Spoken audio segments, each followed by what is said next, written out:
Katie Couric is set to interview Manti Te'o, or is she?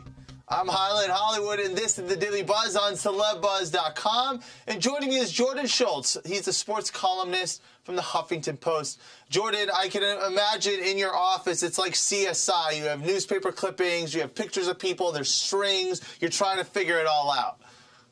Yeah, it's not quite that, as we said before, not quite that complicated for me, but it's getting there. I feel confident that I'm going to solve it. At one point or another, I will solve it. Well, maybe you'll get some key elements, some key pieces to your investigation with this interview. What do you want Katie Couric to ask Manti? Number one thing is why. I want to know why now.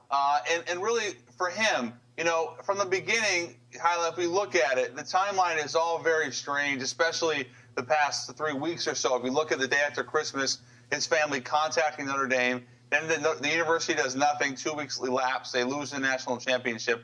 And then Deadspin breaks the story. So kind of what has happened in that time. And then, you know, from his perspective, why he felt the need to go along with it. To me personally, I do feel like he was duped and then he was too embarrassed to move forward. But there's so many unanswered questions. I think it's the right thing for him to come out now as opposed to just have the statement that he's already issued. He has to come out and explain it. Now, there's a ton of theories out there. Of course, the internet is going to run rampant. Which ones do you feel are fair game to bring up in the interview, and which ones do you feel are off limits? I think his sexuality is tough because if you look at Manti Te'o and what he's done throughout his career, he has done everything up until now with this hoax the right way. And if you bring up his sexuality, I think you make him a lot more vulnerable than he already is, which is extremely vulnerable right now. And it's delicate for him, given that he's at a very religious university. He comes from an extremely devout Mormon family. And really, he was a beloved guy, kind of an American icon. So that's the one subject that I would be surprised if she touched. Now, Jordan, you've been following this from the start. What is your theory, your personal opinion of what has happened here? Oh, man. We've been covering this a lot, like you said. I've never seen anything quite this odd. What I think happened is that he was originally duped. He met this girl online who never existed, as we know, but that he continued to have some sort of relationship you know, through online, whether it was emails, text messages. What I then don't know and want to understand is these phone conversations that he says he had, because that to me is where it starts to get really shady.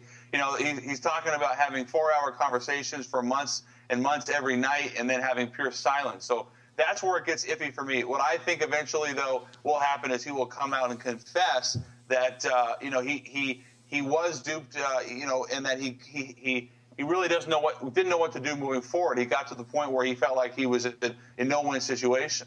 Well, Jordan, I'd like to have you back on once this Katie interview airs. Thank you so much for joining us. Of course, celebrities are reacting to this just like everybody else. We have Mr. Extra himself, Mario Lopez, who wrote, is it bad that I find this whole Manti Te'o episode the funniest thing I've ever heard?